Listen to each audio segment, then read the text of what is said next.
The night everything changed. The fluorescent lights buzzed overhead, flickering faintly as if struggling to stay awake in the dead of night. Outside, the storm raged on, sheets of rain hammering against the windows, distorting the view of the empty street beyond. The city was sleeping, or at least, most of it was. The few souls still awake at this hour were either running from something or had nowhere else to go. At exactly 2:13 a.m., the laundromat's door creaked open. The chime, weak and broken, barely rang out before the gust of icy wind swept inside, carrying the scent of wet asphalt and something far more fragile: fear. Tiny feet stumbled across the grimy linoleum floor, leaving behind a trail of wet footprints. A child, no older than 3, stood shivering in the doorway. She was small, painfully small, her frail body swallowed up by the damp fabric of a thin dress that clung to her like a second skin. Her dark curls were matted, strands sticking to her forehead, beads of rainwater dripping from the tips. But it wasn't just herself she carried. In her trembling arms was an even smaller bundle, a baby wrapped in what had once been a pink blanket, now faded to a murky gray. The child's chest barely moved. Eva Johnson's lips trembled as she stepped forward, her bare feet making no sound. She looked around the room with wide, desperate eyes, searching for someone. Anyone who would listen. Behind the counter, Carla Simmons, a laundromat attendant who had long since stopped caring about the misfortunes of strangers, barely glanced up. She was a woman in her 50s, with deep lines carved into her weathered face. A cigarette smoldered in the ashtray beside her, the scent mixing with the staleness of detergent and sweat-soaked clothes. She sighed, flipping a page of her worn magazine, barely paying attention. "No kids allowed in here at this hour," she muttered, not bothering to look at Ava again. "Go home." But Ava did not leave. Her lips parted, and when she spoke, her voice was little more than a whisper, trembling like a candle's flame in the wind. "Please, help my sister." A silence settled over the laundromat, but it was not the silence of understanding or concern. It was the silence of indifference. Carla barely moved, her face blank, uninterested. The only sound was the rattling of an old washing machine in the corner, still running on a forgotten cycle. The few other people in the laundromat, a young man dozing off in the back, and an older woman folding clothes, pretended not to hear. Not their business, not their problem. But someone else had heard. A figure shifted in the corner of the room. A man, hunched over in a plastic chair, his coat wrapped tightly around him like armor against the cold. His face was partially hidden by the shadows, but what little could be seen spoke of a life worn thin. Grizzled stubble, weathered skin, deep lines etched into his forehead. He was the kind of man people avoided looking at too closely. Just another vagrant, another lost soul seeking shelter from the storm. Yet the moment Ava spoke, something in him stirred. He looked up, his dark eyes locking onto the small girl. His fingers tightened around the wooden cane resting against his knee. Carla noticed his movement and rolled her eyes. "Not your problem, old man." But he was already standing. As he moved, his trench coat shifted, revealing something beneath it, a glimpse of something foreign, something out of place for a man who looked like he had nothing. Ava, unaware of the way the room had subtly changed, took a step closer. Her arms shook, barely able to hold the weight of the baby. Her breath came in short, panicked gasps. She won't wake up," she whimpered. "She's not moving. Please, mister. Please help her." The laundromat wasn't exactly warm, but a different kind of chill ran through the air now. The few people inside stole glances at the man, at the way his stance had shifted, the way his hands flexed slightly, as if his body remembered something it had long tried to forget. He kneeled slowly, bringing himself eye level with Eva. "What's her name?" His voice was rough, unused, but there was something behind it, something that made Ava trust him. "Nia," she whispered. The man exhaled. His gaze flickered to the infant in her arms. Too still, too quiet. He reached out, his hands worn and calloused, but before he could take the baby from Ava, something flashed in his eyes. A memory. A wound. His fingers curled slightly, hesitation flickering across his face. No. He had spent too long in the shadows, too long avoiding moments like this. If he got involved, if he allowed himself to care, everything could unravel. And yet, the baby made a faint, wheezing noise. That was all it took. With careful hands, he took Nia from Ava's trembling arms, peeling back the damp blanket to examine her. His brows furrowed. She was cold. Too cold. Her tiny fingers were curled weakly, her skin pale. He pressed 2 fingers to the side of her neck, searching for a pulse. It was there, but faint, far too faint. This baby didn't have much time. The man moved. For the first time in years, he moved with purpose. He shrugged off his trench coat, wrapping the infant in it. His movements were practiced, efficient, too precise for a man who was supposed to be nothing more than a drifter.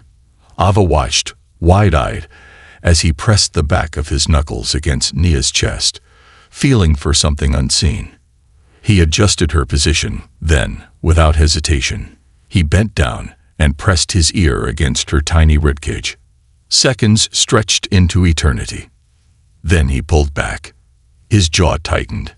She's not getting enough air. His voice was low, but controlled, her body shutting down from the cold. Ava's lip wobbled. Can you help her? He glanced at her.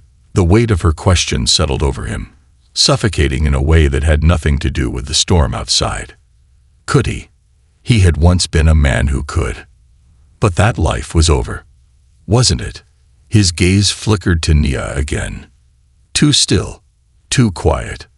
His hands clenched. He knew what had to be done. And yet, in the back of his mind, something whispered, if you do this, if you save this child, they will find you. His past, the people who had been searching for him, the world he had walked away from. But as he looked down at the fragile baby in his arms, none of it mattered anymore. Because if he didn't act now, she wouldn't survive the night. He made his choice. Everything was about to change. The night everything changed. The laundromat had never felt colder. The moment the old man made his decision, the atmosphere inside shifted. He could feel it, like the air had thickened, charged with something unseen, something dangerous. It had been years since he'd let himself care about anything, let alone a helpless child. And yet here he was. He cradled the fragile bundle in his arms, adjusting the way the damp fabric pressed against her tiny body. She wasn't breathing properly. Her lips had a bluish tint, her eyelids fluttering weakly. If he didn't act fast. No, he pushed the thought away. Failure wasn't an option. He moved with purpose, lowering himself onto one knee, shielding the baby from the bitter cold air.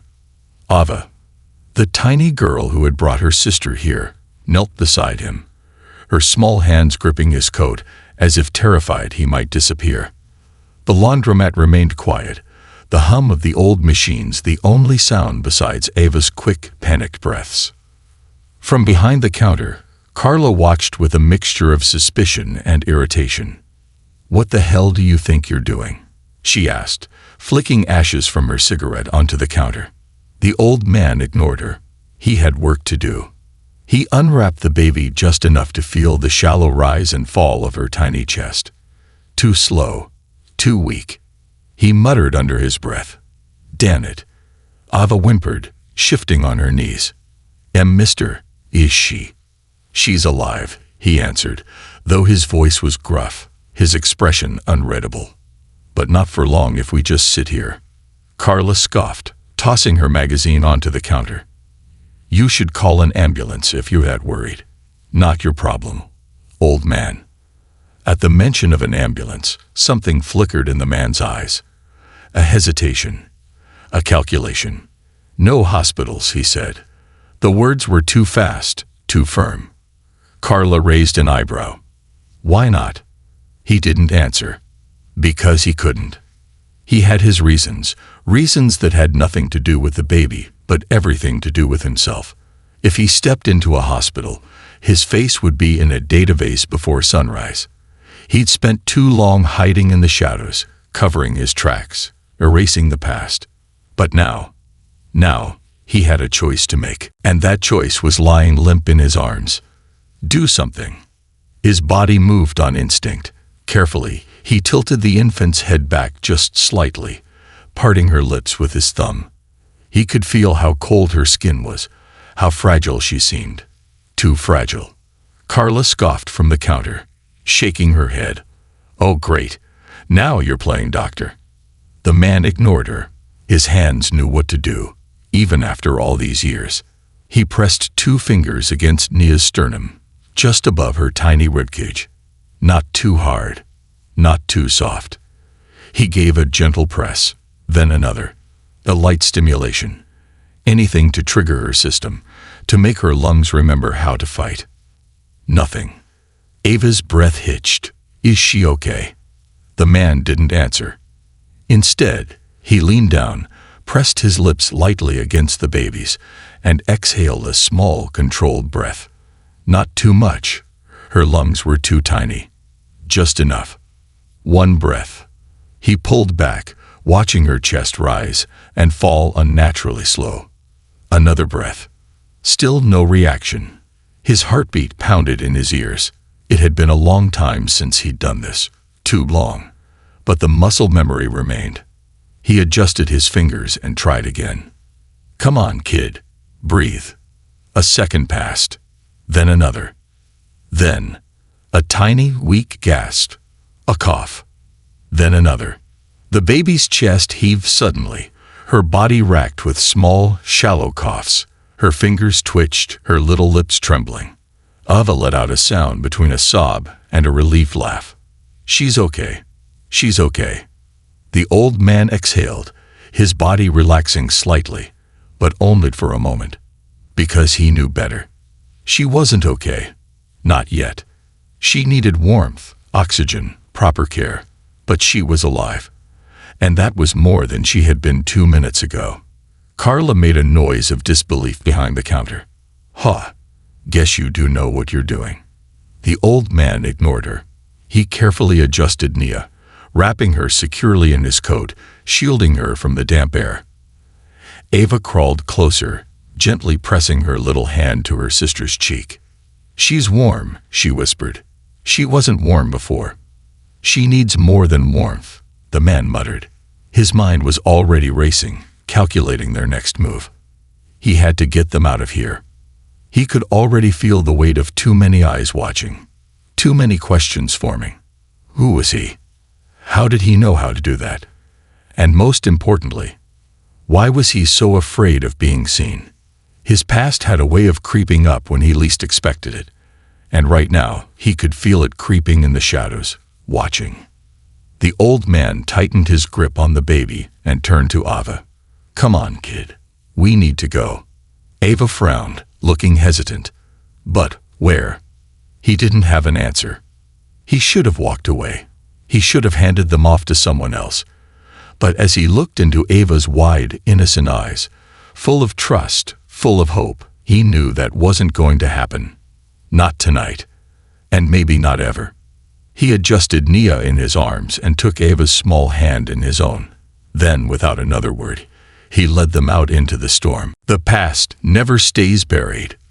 The cold rain lashed against their skin as the old man led Ava and her baby sister through the desolate streets. The laundromat's weak glow faded behind them, swallowed by the endless night. His boots splashed through puddles, but he barely noticed. His mind was focused on 2 things: keeping the baby warm and finding somewhere safe before anyone started asking questions. Ava clung to his hand, struggling to keep up with his long strides. The girl was trembling, her soaked dress doing little to protect her from the biting wind. Where are we going?" she asked through chattering teeth. He didn't answer right away. Because the truth was, he didn't know. For years, he had survived by avoiding attachments, by keeping his distance. He had mastered the art of slipping through the cracks, of being invisible. But tonight, something had changed. These children were now his problem. A problem he should have walked away from. Yet, here he was. He exhaled sharply, scanning the empty streets. It was nearly 3 a.m. No one in their right mind would be wandering around in this part of the city, except for the kinds of people he didn't want to run into. He pulled Ava under the awning of an abandoned storefront. The neon sign above flickered, buzzing like a dying insect. It was enough shelter for now. Ava watched him with wide eyes as he carefully adjusted the bundle in his arms. Nia was still breathing, but her tiny body was cold. Too cold. He needed to get her warm. Fast. The old man unzipped his heavy coat, pulling the baby closer against his chest. His body heat would help stabilize her. He tucked her in tightly, shielding her from the wind. Ava sniffled. Is she gonna be okay? She will be if we keep her warm, he muttered. Ava stared at him, her expression uncertain. Why are you helping us? He hesitated. There was no easy answer. Maybe it was because he saw something in this little girl, something familiar. A past he had long buried. A memory clawed its way to the surface. 30 years ago. The gunfire had stopped, but the screams had not. He had knelt in the dust, cradling a child just like this one. A child whose parents had been lost in the violence. A child who had clung to him, just like Ava was now. He had promised to protect that child. And he had failed. The memory sent a jolt through him. He shoved it down, forcing himself back to the present. This wasn't the time for the past. They needed shelter. Now. The stranger in the alley. The old man's eyes scanned the streets, looking for options. There was a rundown motel a few blocks away, but it was crawling with people who asked too many questions. He needed something quieter. Then his eyes landed on an alleyway leading toward a small storage facility. He had stashed supplies there years ago, before he had gone into hiding. He had no idea if they were still there, but he had no better option. Come on, he said gruffly, gripping Ava's tiny hand. She didn't hesitate this time. She trusted him. The alley was dark, the scent of damp trash and old gasoline thick in the air. The old man moved quickly, guiding Ava over a broken fence. His muscles screamed in protest. He wasn't as strong as he used to be. But he pushed through. Halfway down the alley, he reached a rusted metal door. He knelt, shifting Nia carefully into one arm before pulling a small knife from his boot. Ava gasped. You have a knife. He ignored her, wedging the blade into the lock and twisting it sharply. The mechanism clicked, and the door creaked open. The room inside was small and dusty, filled with forgotten storage crates. But more importantly, it was dry. He pulled Ava inside and shut the door. The air was thick with dust, but the walls were intact. It would do for now. He set Nia down gently on a stack of old blankets, then turned his attention to Ava. Her lips were turning blue. She needed warmth too. He pulled a military-grade emergency blanket from one of the crates. It was thin but designed to trap body heat.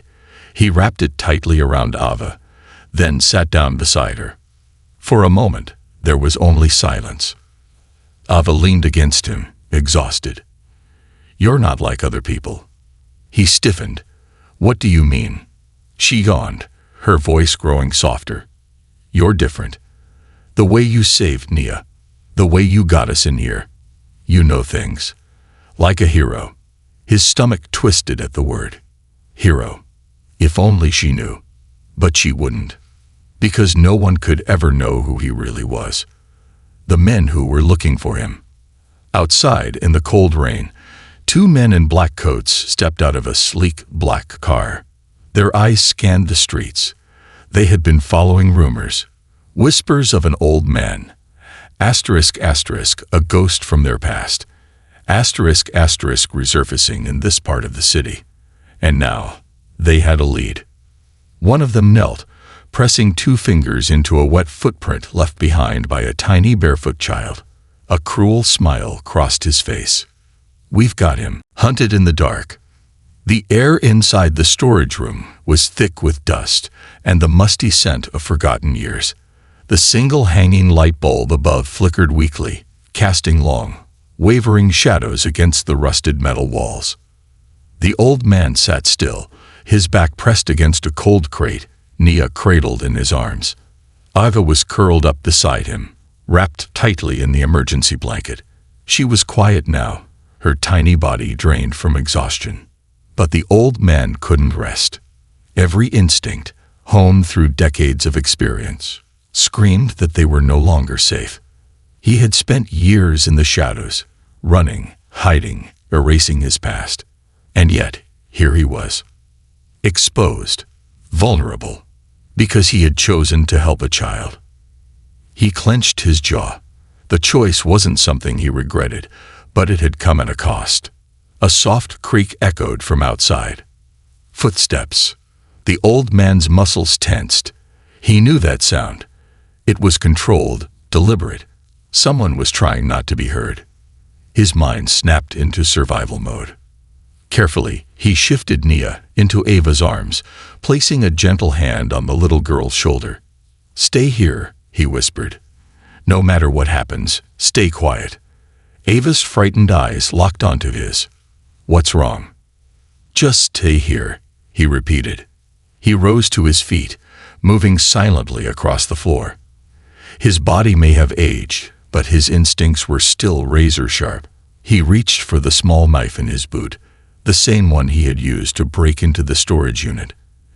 It wasn't much, but it was all he had. Outside, the footsteps stopped. A long, suffocating silence stretched through the air. Then, bang, a sharp knock rattled the metal door. The old man's grip on the knife tightened. He knew better than to answer. But whoever was outside wasn't leaving. The knock came again, this time, more forceful. Then, a voice. "We know you're in there." Ghosts from the past. The old man's stomach tightened. The voice was calm, smooth, but it carried an edge of authority. "Come on, old friend," the man outside continued. "You didn't really think you could hide forever, did you?" The old man remained silent, but his mind was racing. He knew that voice. It belonged to Vincent Kane. Once, they had been brothers in arms. Now, Kane was a hunter, a man sent to track down people like him. He glanced back at Ava and Nia. They were both watching him, Ava gripping Nia tightly, fear etched into her tiny face. The old man exhaled slowly. He had two choices: surrender or fight. He had spent years avoiding violence, vowing never to go back to that life. But right now, his past wasn't just catching up to him, it was knocking on the door. And this time, it wasn't just his life at stake. The trap is set. "Come on now," Kane's voice was casual, as if they were old friends sharing a drink. "You know how this goes. You open the door, we have a chat, and maybe, just maybe, you get to walk away." Lies. The old man had worked with men like Kane before. There was no walking away. Not this time. Not ever. He scanned the room quickly. There had to be a way out. A window. No. An air vent. Too small. His mind locked onto a single possibility. The old building's ceiling panels. If he could lift them, they might lead into an old maintenance shaft. It would be risky, but it was the only chance. The old man moved swiftly, pulling over a crate. He climbed onto it, reaching up and pressing against the ceiling panel. It was loose. Good. But before he could lift it, Kiki. The door shuddered violently as someone slammed against it. Ava yelped. Kane's voice hardened. "That wasn't a request, old man." The old man ignored him, focusing on Ava. He knelt beside her, speaking low and fast. "You have to climb up," he whispered, nodding to the ceiling panel. "Take your sister and go. Don't stop. Don't look back." Ava's eyes widened. "But what about you?" He hesitated. Then he gave her the only answer he could. "I'll find you." A lie. He wasn't sure he would make it out of here. But Ava needed hope. She swallowed hard, then nodded. With trembling fingers, she took Nia and climbed onto the crate. The old man lifted the panel and helped her squeeze through the opening. The second she disappeared inside, he lowered the panel back just as the door burst open.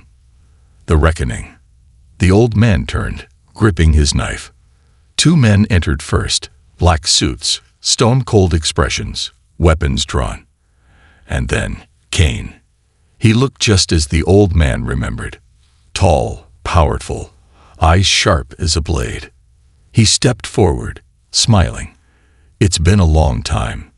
The old man said nothing. Cain sighed, tilting his head. "You always were a stubborn bastard." A slow smile spread across his face. "But you're coming with us, old friend." The old man flexed his grip on the knife. And then, he made his move. He lunged, striking fast, his body moving with a speed they never expected. His knife slashed. One man dropped. A gun fired. He ducked. Chaos exploded. Cain smirked. Because this was exactly what he had been waiting for. A desperate escape. The air in the cramped storage room was thick with tension. Gunfire erupted. The old man dodged left, rolling behind a stack of crates as bullets splintered through the wooden boxes. Dust and paper exploded into the air. His heartbeat thundered in his chest, but his hands were steady. They always were. Cain's men spread out, their movements controlled and calculated. They weren't ordinary thugs. These were trained professionals. The old man pressed his back against the wall, gripping the knife tightly. His breathing was calm despite the chaos. Old instincts took over. Above the battle. Above them, Ava clutched Nia tightly, her little fingers wrapped around the baby's damp blanket. Her tiny body shivered, not from the cold, but from fear. She could hear the shouting, the gunfire, the horrible sound of things breaking below.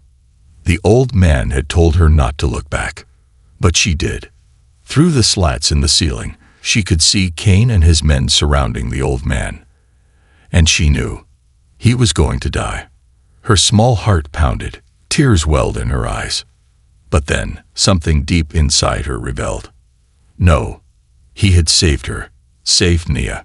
She couldn't just leave him. Ava took a shaky breath and forced herself to move forward. The air vent stretched ahead, narrow and rusted, but it was an escape. She crawled faster. Nia whimpered, but Ava hushed her softly. She could hear a faint breeze up ahead. That meant an exit. Her small hands trembled as she reached the end of the shaft. A rusty grate blocked the way. She bit her lip. Then, gathering all her tiny strength, she kicked. The metal groaned. Another kick. Crash. The grate fell away, hitting the pavement below. Cold air rushed inside, making Ava gasp. She poked her head out. They were on the roof of the laundromat. And below? An alley. Her breath hitched. It was a long way down. She swallowed her fear. There was no other way. Carefully, she adjusted Nia's blanket, hugging her baby sister to her chest. Then she swung her legs over the edge and jumped. The air rushed past her. She hit the ground, hard. Pain shot up her legs, but she didn't cry out. She couldn't. She had to keep moving. Her legs wobbled as she stood. Her tiny feet ached, but she turned her head toward the darkened streets and ran. The old man's secret. Back inside, the old man was running out of time. Cain stared him down, arms crossed, a smug smirk on his face. His men had blocked every exit. "Well," Cain drawled, "you put up a good fight. But let's be honest, you're not the man you used to be." The old man's jaw clenched. "That little girl," Cain continued, shaking his head, "softened you, didn't she?" Silence. Cain took a slow step forward, his polished shoes crunching against broken glass. "Tell me," he said, tilting his head, "did she remind you of your daughter?" The words hit like a bullet. The old man's breath faltered. Cain grinned. Ah, there it is. The memories flooded back. A little girl, laughing as she ran through a field, sunlight in her hair. His daughter. Gone. A pain he had buried long ago ripped through his chest. Cain's smile widened. I know why you left, old man, but you can't run from the past forever. The old man's fingers twitched. Cain stepped closer. You were the best, you know. Back then, his voice was almost admiring. A legend. His eyes darkened. But legends don't get to disappear. And now, you're just a relic. Cain's hand moved to his gun. The old man acted before he could think. He lunged. One last fight. The knife sliced through the air. Cain jerked back, but not fast enough. The blade ripped across his shoulder, sending a burst of red across his pristine suit. Cain snarled. Son of a... The old man spun, grabbing the wrist of the nearest guard. With a swift, practiced motion, he wrenched the man's arm back, sending him crashing into a crate. Gunfire exploded in the room. The old man dove, rolling behind an overturned shelf. Splinters rained down. But he kept moving. His body burned with exhaustion, but he didn't stop. Couldn't. Then, he saw it. The back door. His only chance. With a final burst of strength, he lunged toward it, just as a bullet grazed his side. Pain flared white-hot, but he gritted his teeth. He crashed through the door and into the freezing night. The chase begins. His vision blurred. Blood dripped from his side, staining his tattered shirt. His breath came in sharp gasps, but he kept running. Sirens wailed in the distance. Footsteps pounded behind him. They were coming. Then, a voice. Over here. His head snapped to the side. In the shadows of an alley, Ava stood. She was shaking, her tiny face pale with fear. But her eyes, they were fierce. She was holding Nia close, her little arms wrapped protectively around the baby. She had waited for him. Despite everything, she had waited. Something inside the old man broke. His past had been filled with mistakes, regret, death. But this was his second chance. The footsteps behind him grew louder. But the old man didn't hesitate. He ran to Ava. Scooping her into his arms, he turned and disappeared into the night. The night everything changed. The city never slept. Even in the dead of night, neon signs flickered, cars rumbled in the distance, and the streets pulsed with restless energy. But for the old man, Ava, and baby Nia, it was a labyrinth of danger. The old man's breath was ragged. Blood seeped from the wound on his side, each step sending a fresh jolt of pain through his body. Ava clung to his side, her tiny hands gripping his sleeve. She didn't speak, didn't cry. She just held on. She knew they were being hunted. Behind them, shadows moved. Cain's men weren't far. Their boots echoed in the alleyways, their voices hushed but urgent. We need to disappear, the old man murmured, half to himself. Ava nodded. The old man's mind raced. He had once been like them, a ghost in the night, tracking prey through the streets. He knew how they thought. He needed a plan. And he needed it fast. The safe house. Through twisting back streets and forgotten alleys, the old man led Ava deeper into the city's underbelly. Finally, he stopped in front of an abandoned warehouse. The windows were shattered, the brickwork crumbling, but the structure still stood, a relic of the past, forgotten by time. He pushed the rusted door open and stepped inside. Ava hesitated. Is this safe? He nodded, guiding her inside. The air was thick with dust. Faded footprints crisscrossed the floor, but no fresh ones. That was a good sign. He moved quickly, pulling an old metal shelf across the door, blocking it. Then he turned to Ava. You stay here, he said, voice firm but gentle. No matter what happens, you don't move. Ava's eyes widened. But, no, he said, softer this time. I need you to be strong. Ava swallowed hard. Then she nodded. She clutched baby Nia closer.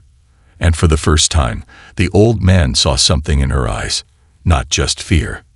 Determination. She would protect her sister, just like he was protecting them. He turned away.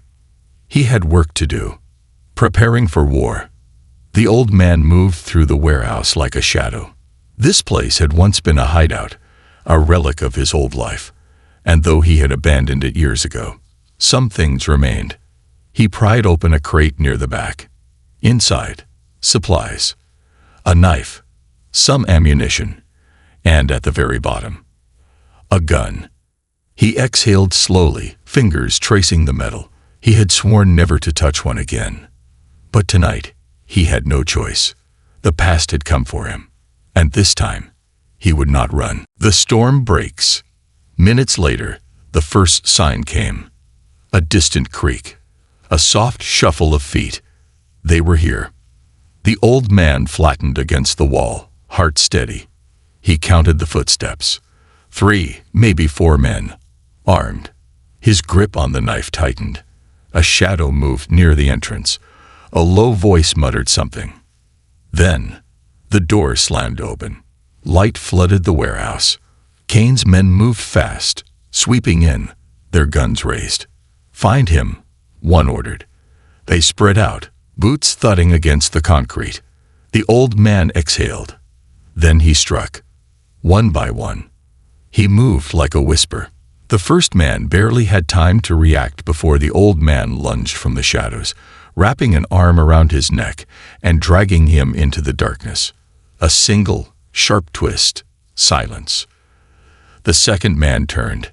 Hey, what was? A blur. The old man's fist slammed into his throat. The man choked, staggering back. The old man grabbed his collar and threw him against the wall. Cracky. 2 down. The third man spun toward the noise, but it was already too late. A knife flashed.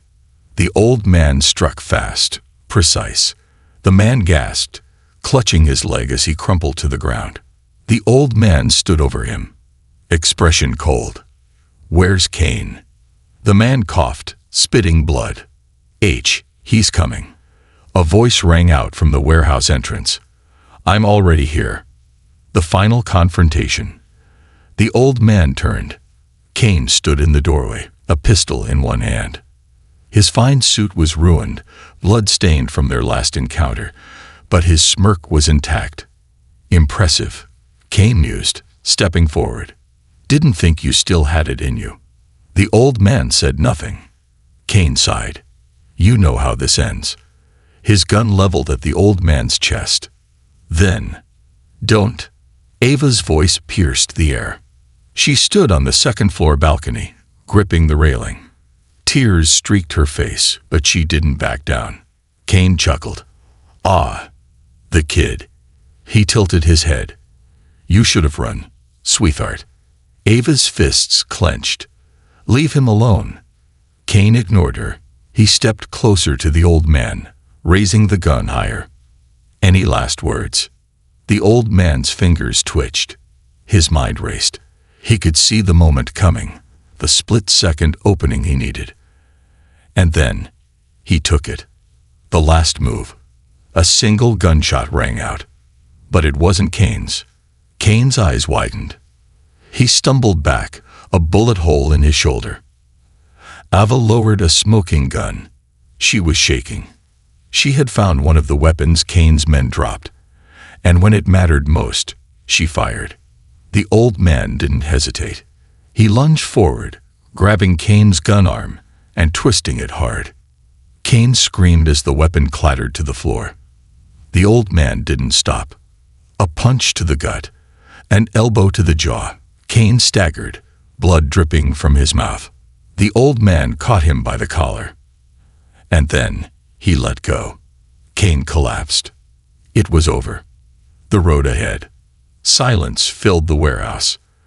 The old man turned to Ava, who was still gripping the gun, eyes wide, breath shaky. He knelt before her, gently taking it from her hands. You did good, he murmured. Her lip trembled. I was scared. He placed a hand on her shoulder. That's what makes you brave.